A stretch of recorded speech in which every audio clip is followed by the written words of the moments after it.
So I want to make a little short video series about my feelings of feminism and gaming right now.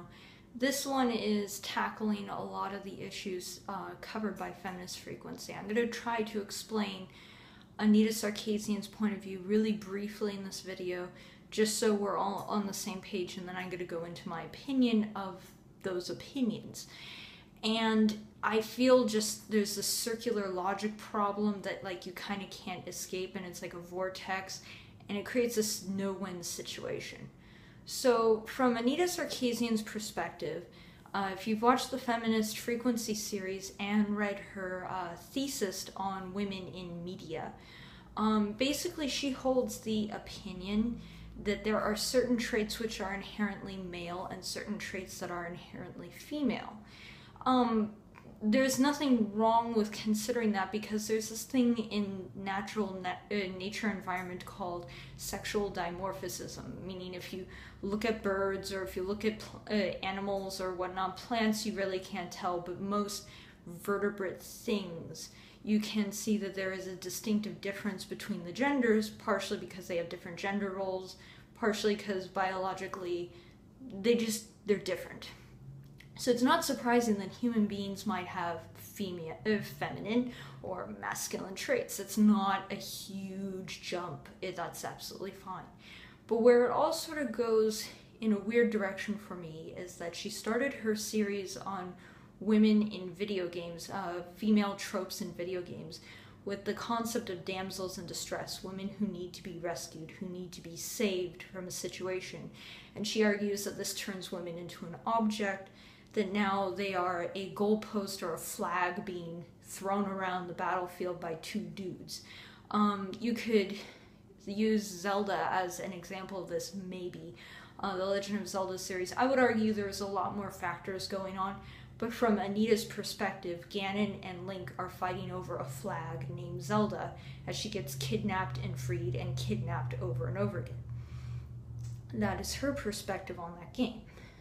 So, moving on through the series, she covers a lot of other tropes.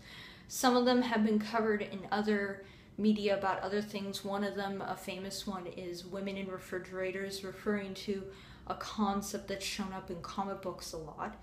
And then towards where she is at right now, most currently in the series as of December of 2014, I don't think the most recent episode, but second to last most recent episode was about women as decorations.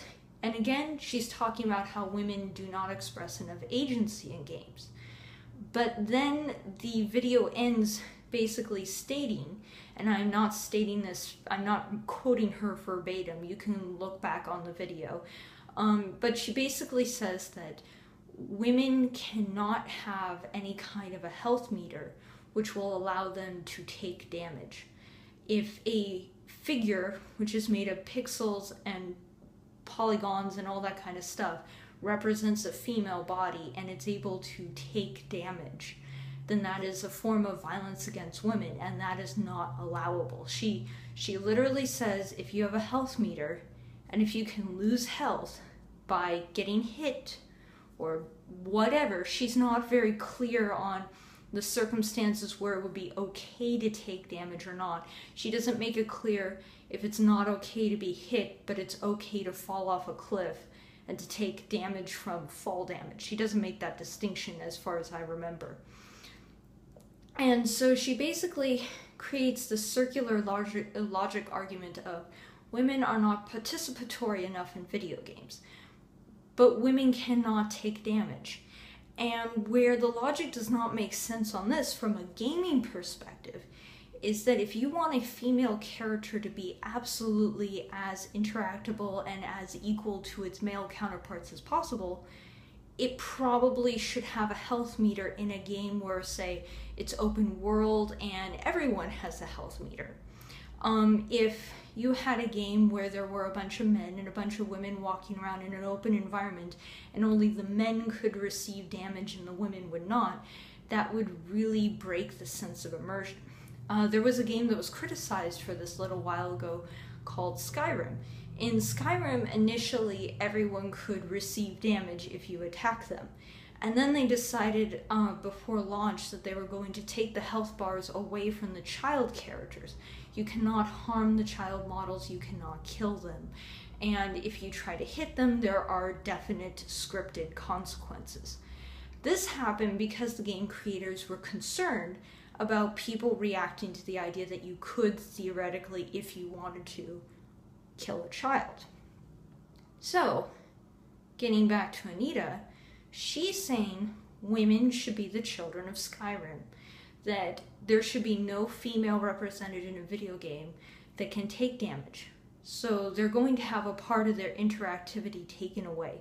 They're a little less equal than the male characters because you cannot interact with them in the exact same way. Is this a bad or a good thing? I personally don't like it because what I'm finding the more I look at her material is that there is this heavy push for the idea that we have to include women in video games more, but we have to do it under very strict circumstances. And then when you start to analyze how women can be involved in games, we're taking like a 20-year step back. Ironically, with her argument, what she's saying, you can have Princess Peach and Princess Zelda in a video game, but you cannot have Lara Croft.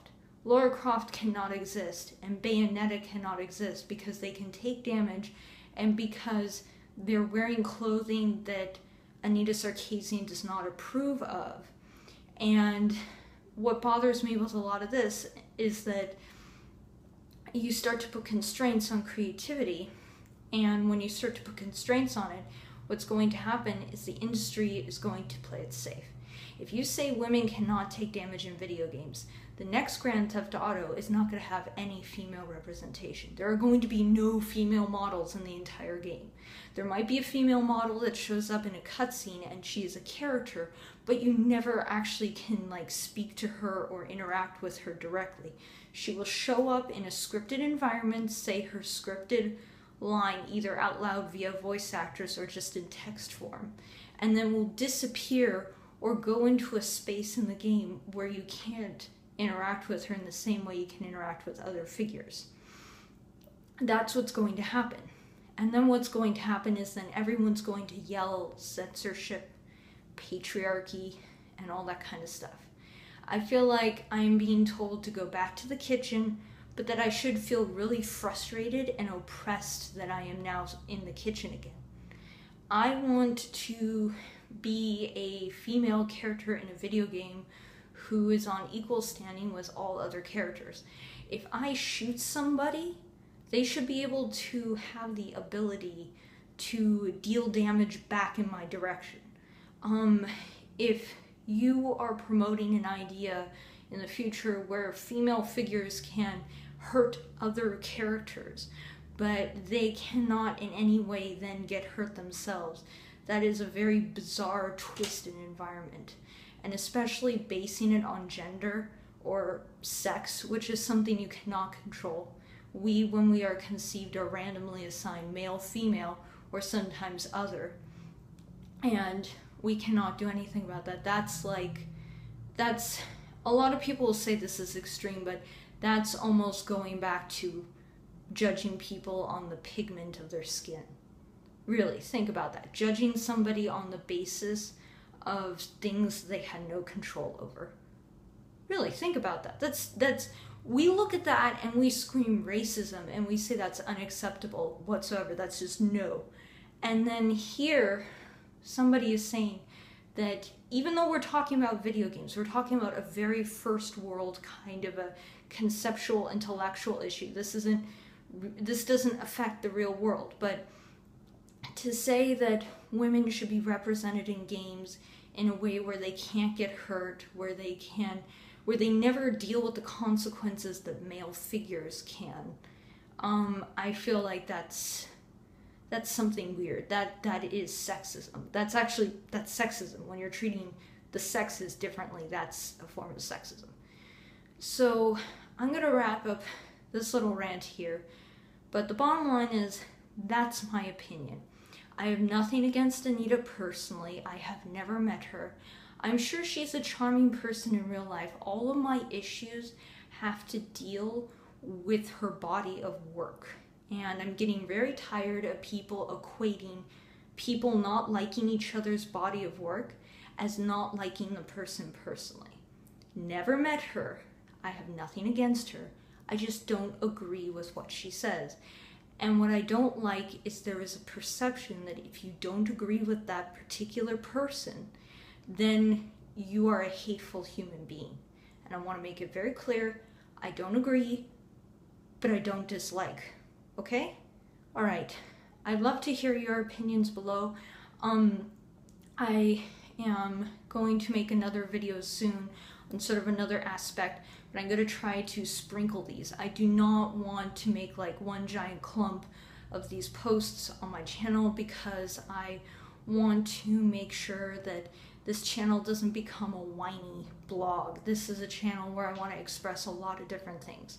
So don't expect the new one to show up at any time super soon. But thank you for watching so much. Bye bye and have a nice day.